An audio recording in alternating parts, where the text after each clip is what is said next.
What is going on, Hive? Happy Sunday. As you guys know, tonight is the first ever Hive Mind Roundtable. We have Big Forehead, Big Dreams, Mama Tata, and that Southern Blonde Lawyer. So we have quite the crew tonight.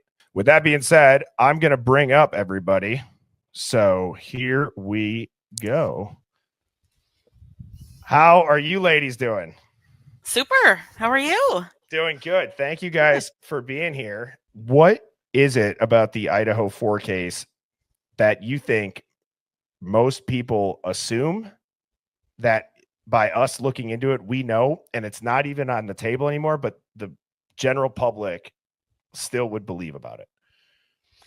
I mean, honestly, I think as long as you have people that are going to watch the Datelines, watch the Amazon Prime, read the James Patterson book, read Howard Bloom's book, there's always going to be the narrative out there. But you have to be able to sit and say, wait a minute, I need to look at this objectively. Okay, this is what one person's saying, but this is what the defense is saying. But when stuff just doesn't add up, how is this man going 2 different floors? How is he, the wounds that were inflicted to certain people versus not others? You have to look at it from a perspective of, oh my God, like this could be me. They could try to railroad me. Now I'm, something that always got me just really quick was he was using gloves when he was taking the trash out. Well, I use gloves whenever I cut meat or when, I don't like to have food smells on my hands. I use gloves all the time. That doesn't mean that literally does not mean anything. The media is portraying it as they have this rock solid evidence against Brian Koberger. But if they did, this trial would be done. He would have been convicted. He would have been, getting his sentence, or they just have to keep putting new stuff out there to block you from what's there. Sorry if I went on a tangent. No, that's what this is for. Yeah, I mean, there's nothing tying him to the crime. There's nothing tying him, in my opinion. So can I ask, and then Kristen, you can obviously go off of that too, but would you say like all three of you are very aware of the narrative, even outside of like this case? Like when you're watching the news or you're seeing headlines, are you guys 100%. Pretty like, I think that's it. I don't even watch news anymore. I can't watch it. I mean, you get the updates, but I'm always curious as to like, how do people still see it and just take it in? That's the truth. Okay. Somebody told me it. Yep. I can't stand that. No, me neither. So you got to dig deeper. Otherwise, it could be you. It could be your son, your husband, whoever. You know what I mean?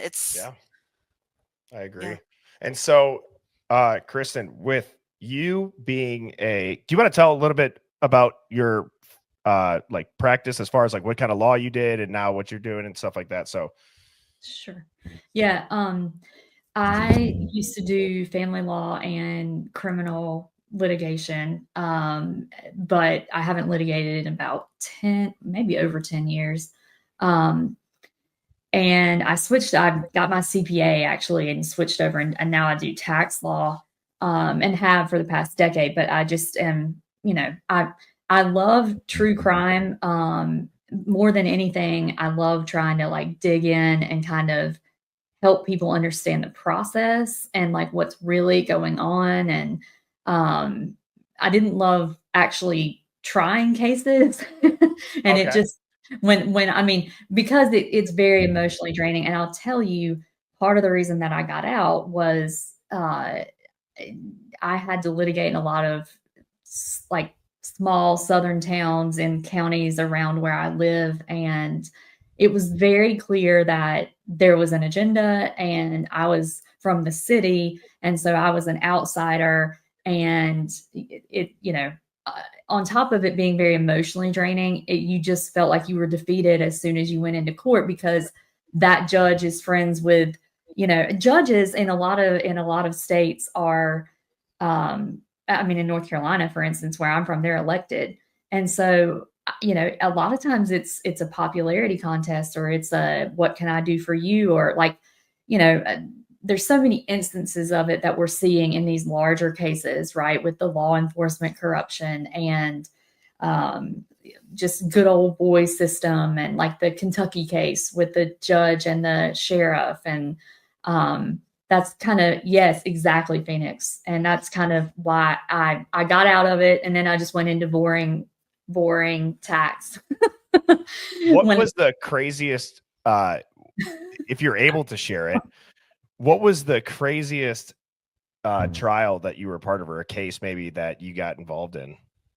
Well, I went, like, there are two. There was the one that made me quit, like, that I was just like, this was the end of the road. I was in one of those small counties, and this was a domestic violence case, actually. And I had to go get my client because the judge said, I'm going to hold her in contempt. He was, well within his right to say that. She didn't show up. She was supposed to meet me for the court, and she didn't show up. So I had to literally go get her in my personal vehicle, and I was like, F it, like, I'm done. Wow. I'm getting out of litigation. But and when I got back, they were the opposing counsel and the judge. I mean, they all knew each other, and I could tell, like, they were already, working things. And but having to go get your client, pick them up, and bring them to court so they won't be held in contempt in a small southern town, like, that was about the end of the road. And the other, I don't want to dominate this, the other funny one was, you guys remember that movie where, oh, this is awful, but there was some attorney, and, like, was it Basic Instinct? I think it was Kim. I'm dating myself, I'm sure, like Kim Basinger, however you say her name, but she, like, the guy accused her of, like, flashing him or whatever. Oh, yeah. Michelle, was that Michelle Pfeiffer or Kim Basinger? Maybe it was. I can't remember. I know, yeah. Like, in court. And so my client, in the middle of the trial, like, stood up and said, Your Honor, opposing counsel is showing me her, and I won't say the word. Oh, wait. So he sort of said, like, showing, like, her breasts? For like, business. No, for business. Oh, Jesus. He was like, please. Land Down Under. He was like, Your Honor. Wow. Like, can you please tell her? Sharon Stone, that's it. Sharon Stone. Yeah. Basic Instinct. And I was like, oh my gosh. I think I'm done litigating. Like, I was like, sit down, don't say another word. So wait, they just stood up and said it? Yeah, I mean, he was crazy. He sent his wife used toilet paper in the mail because he was this was like a custody case. Oh, Jesus Christ. So, oh my Lord. Wow. But I was like, shut up, don't say another word. Well, I mean, God, I wonder, again, what does the prosecution think about, like, to tie this back to Idaho Fort? That's how I feel like the state has to be looking at SG, unless he's being told to do that and leak it out. Because my working theory is that people are like, how are they leaking all of this to these giant media organizations? But then, like, the actual crime scene photos, nobody's leaked those. Nobody's leaked the autopsies. Nobody's leaked, like, real evidence or anything. It's always this weird speculation that has, like, bits of truth. And I've thought, okay, they're clearly, I believe that the death penalty will be taken off the table. But I've always wondered, is that because the state knows that their case is not as strong as they think? And then if Brian Koberger walks, he's never going to be looked at as proven innocent. He's going to be looked at as the monster that got off because of media leaks, and the leaks coming from a victim's parent. No one's going to criticize that victim's parent in the media, and everybody just forgets about it, falls off the earth. 100%. I think that's what they thought was going to happen with this case from the get-go. I think they thought that it was just going to go out of the media, small town, nobody cares, we've got the guy, and I think they didn't think people were going to dig in. Yeah. Any thoughts on that, Mama Tata? I got caught up reading a comment on one of the users that said that Payne and I are playing at the Corner Hub in a band tonight together. Wait, so, what? Yeah, I look back at the comments about maybe 8 comments back. It made me kind of pause for a second. I got sidetracked. Oh, wait. Is this somebody trolling? I don't even know. Oh, you got stupid. I mean, I was like, I what? love it. that's hilarious. Remember when we had like Steve G, we had Ann Taylor, we had everybody in here like with the fake names, like. Jeez, I Like, love holy it. hell. Yeah. I do think that I think people thought this case wouldn't get the national attention it did. And I think that he, like you said, Bertie, if he's guilty, then we want him gone. If he's innocent, though, the part that scares me is, number one, this case is going to set a precedence for not just Idaho, but the country. I have said from day one, even as a nurse, that I think notice how since the COVID tests happened, we don't do 23andMe anymore. You don't see those commercials. Mm-hmm. I think they've collected most of the DNA that they need for the United States in general. They could pretty much tie anybody. Once again, the 6 degrees of separation. And the COVID test, God only knows if they threw all those things away. They didn't. Yeah, I'm telling you from, like I could tell you they didn't. We have a friend who owns a lab, and she had people here where I'm at right now in California, where they said that they would pay for all of the used COVID PCR testing samples. So she just had to box them up, and they wanted them, and so she boxed them up and burned them. Whoa. So she wasn't playing. So yeah, there's a lot going on that this case I think is dangerous to not be asking questions. Yep. And I think that he was the perfect patsy. He's awkward. He doesn't have a lot of friends. It's funny if you go back and start watching those movies that like with Mel Gibson, the conspiracy theorist, go back and watch that now, knowing what we know now. He doesn't look so crazy anymore. In the movie, it was a wackadoo, but now you're like, no, he's pretty much spot on. Yeah.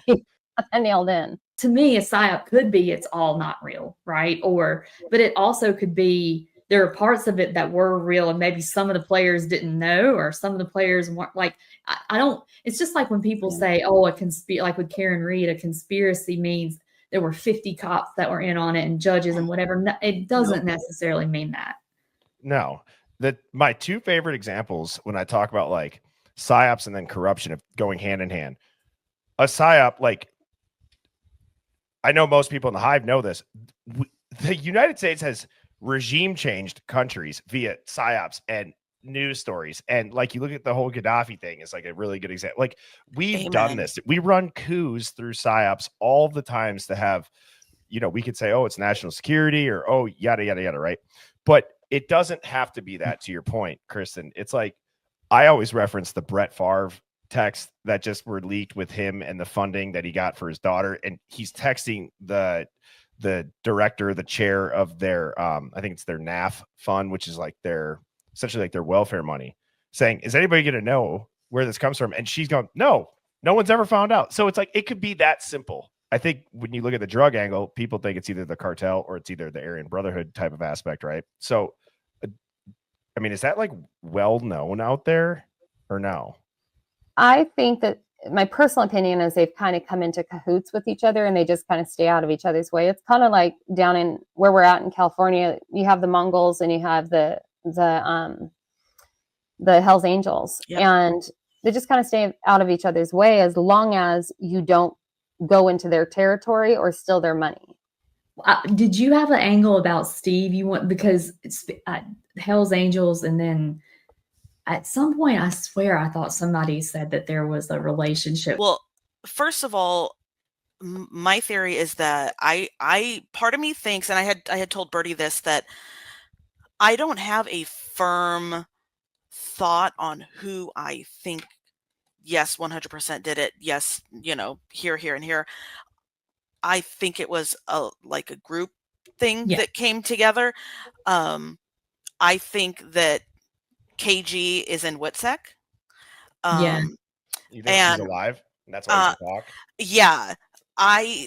The reason I think that is because when you think about how much SG and his wife talk about the injuries, how severe, but that her face was basically unrecognizable. Well, wouldn't that be the perfect thing to get reconstructive surgery so that nobody recognizes you if you go into WITSEC? I mean, is that reaching too far? Because I don't know. Look, I don't know a lot about WITSEC. All I know is kind of just like what I've read basically and what I've heard from you and everything. But and then you look at the date on her passing certificate, because I don't know if I can say that word, and it's different than the other 3. December 10th. December 10th. So what if she was in protective custody in a hospital recovering, quote unquote, and then they put that as her passing date, but that was when she truly entered the WITSEC program. I know this sounds morbid, but there was no footage of the bodies Nothing. coming out of the house. Yeah. Nothing. Nothing. No real. I mean, I know they had like a memorial, but like the funerals, like, and I just, even like with John Benet Ramsey, I mean, like they had the. You mean Katy Perry? Yeah. That's one of my favorites. Like they had, I find it hard to believe that somehow there wouldn't have been some type of footage or if you think about all the weird stuff that we just kind of accept, and then if you sit back and you're like, wait, that doesn't make any damn sense. Right. I mean, I don't, and like I said, maybe I'm reaching too far. Maybe I've just gone down the rabbit hole too far, but I mean, look who owed a ton of money. How did we know that? I didn't know about that. How did y'all know that? I think kind of early on that came out that somebody had gotten pretty screwed over when it came to the coin situation. Yeah. Well, that was about so given that this is my specialty area, Hex at that time, I don't know if that's what you're talking about, but like that, I'm trying to remember the exact month of when it happened because there were so many around then that failed. But FTX happened. Yep.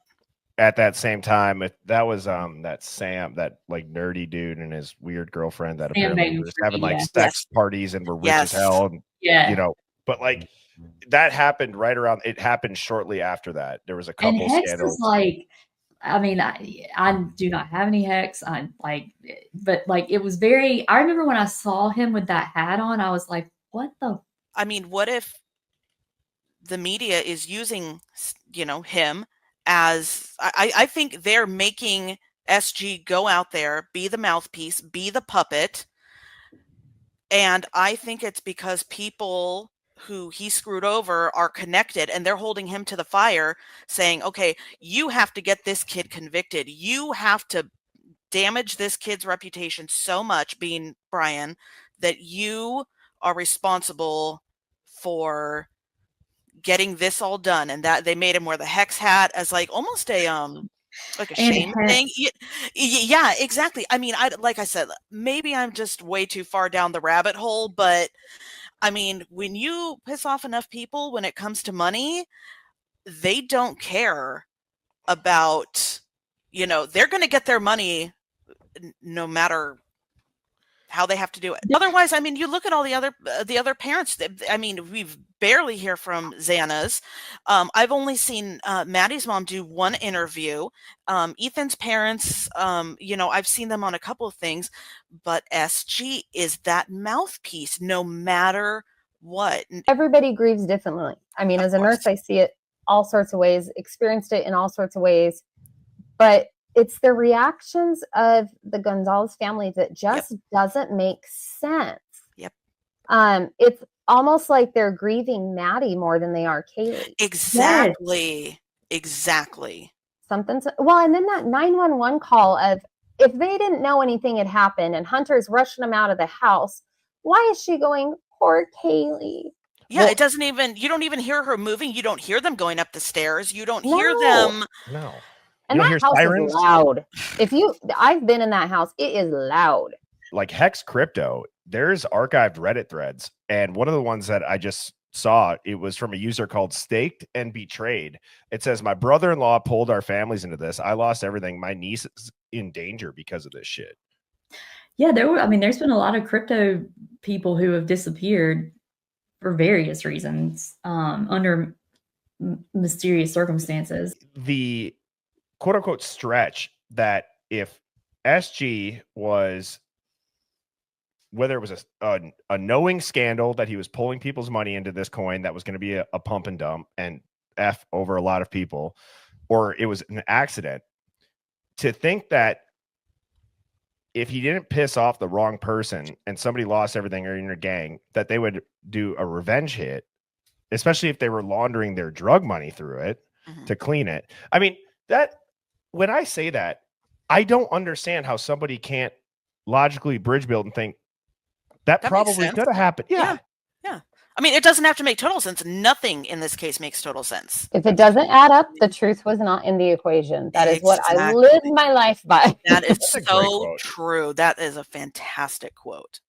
It is. Well, and and then you look at Dylan Mortensen's father. He has crypto issues. He's got money issues galore. There's for being these families that are affording housing for their kids going to U of I, that housing is not cheap. University of Idaho is not cheap. Moscow is not cheap. There's just a lot of people that have a lot of money issues and a lot of strange things going on that have all collectively ended up in the same house. People have heard of Bitcoin. They're like, I don't know how that shit works. I know nothing about it. Nothing. But I'll do a side story on that for y'all at some point if you want. yeah, that'd be great. Not financial advice, right? Right. Not just right. But like, if I'm remembering correctly, in crypto, it's very easy to, I guess, launder it. The word like a tornado type tornado cash. Yeah, tornado cash kind of just scatters it everywhere, makes it hard. You can see that they're doing it. You can see that transaction, but then after that, it's gone. Yes, and there's been several court cases about that. So yes, that's why I think it is probably now Hex. I mean, yeah, there are ways it could be done, but like I think it's on the periphery. I still think that the drugs or there was something other that was at the center of it. Our worlds are colliding, like true crime and I'm a crypto tax lawyer, and but I haven't heard anything about this, Phoenix. This was crazy. That blew my mind. My mind. So Kristen, check this shit out. So on the Linda Lane footage that we've all seen of the car park, I turned on the subtitles and it wasn't getting good subtitles. So I uploaded the clip and I put it into ChatGPT.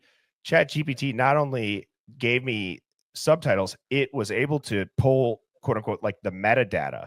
And this popped up in the auto caption generator. And when you type it in, it's a bank transaction for Bank of America of a failed payment. Why would that ever? How could that ever? That's real. That came on a live dig. What reason would a Ring camera or any security system do that? It was saying a speculative but reasonable theory is that it was captured from a live streamed clip. And what has everybody talked about with the food truck?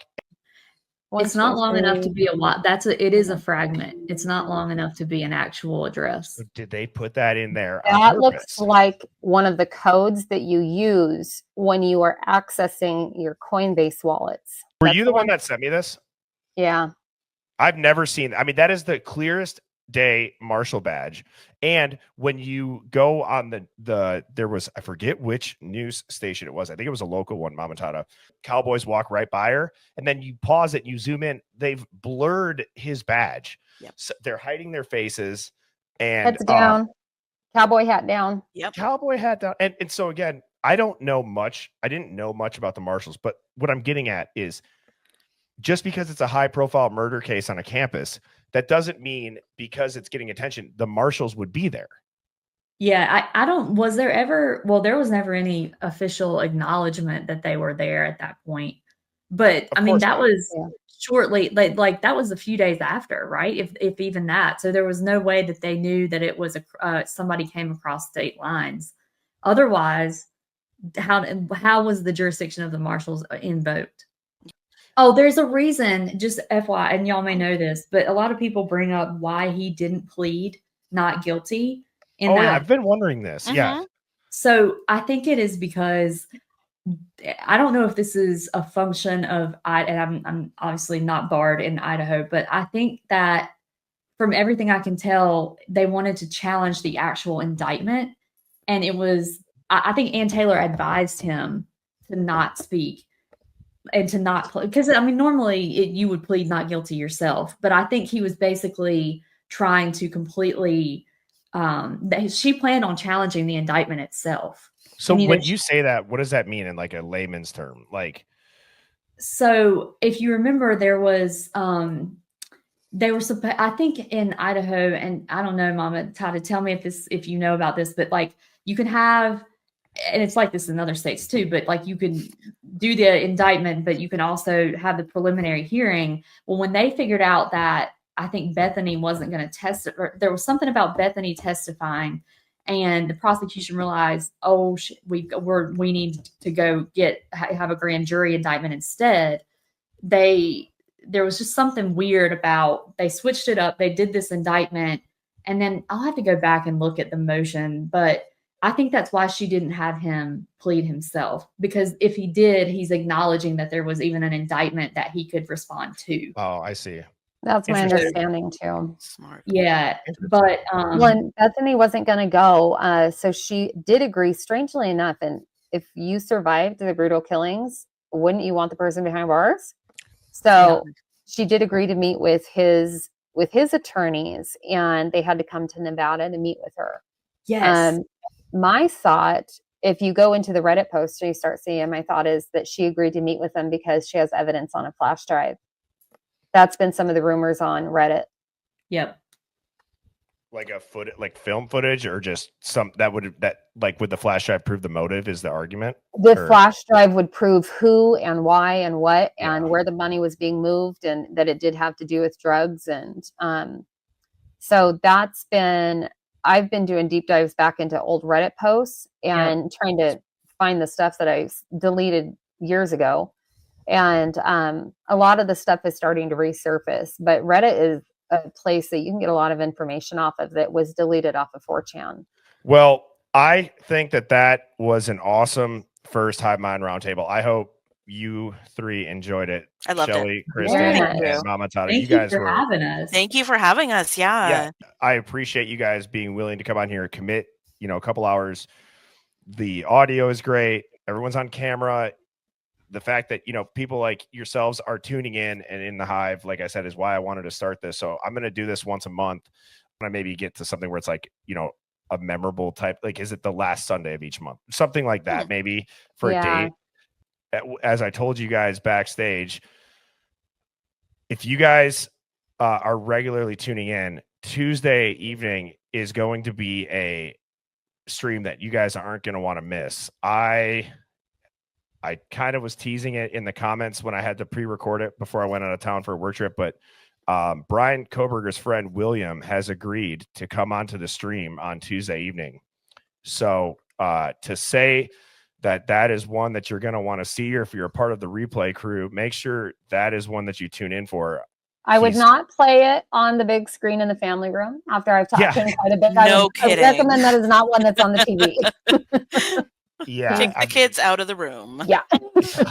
I mean, I'll have like a language warning, explicit. We used to buy a CD from Walmart. Like, you'd have the explicit thing, but no. So I don't know if William, if you're tuned in right now, but thank you for being willing to come on. Like I said, I told him he can say whatever the hell he wants. There's not a lot of trolls. I told him there's not going to be any censoring from me. You tell me what you want me to have prepared for visuals, if you have any, and I'm just going to let him talk. So I think it's important. And I think, to his point, it's about time that somebody stands up for this kid. If this does not match his character and his morals. So I feel honored to be having him on. And like I said, that's going to be Tuesday evening. Can't wait. With that being said, go ahead. Birdie. Thank you guys so much. Yeah, you guys are amazing. I'm glad that this worked out kind of the way that we all visualized it. I think this is going to be awesome to continue doing this moving forward. To everybody in the chat, I know tonight was a little bit less interactive with like pinning comments up and stuff, but I will always announce the Hive Mind Roundtable a week before it happens. And that process of emailing me, username, some points that you wanted to make will stay the same. And I mean, for you three, this was pretty seamless, right? You just click the link. Oh, joined so up. easy. Way easier than I expected. Me too. Yeah. Me too. So even if you're not super technical, it's not hard to do. And I don't care if you show your camera. I think it's obviously a better viewing experience. Everybody does. But yeah. So with that being said, thank you three again. Thank you to everybody in the Hive. Shout out to the mods. And I hope everybody has a great night and you get some good sleep.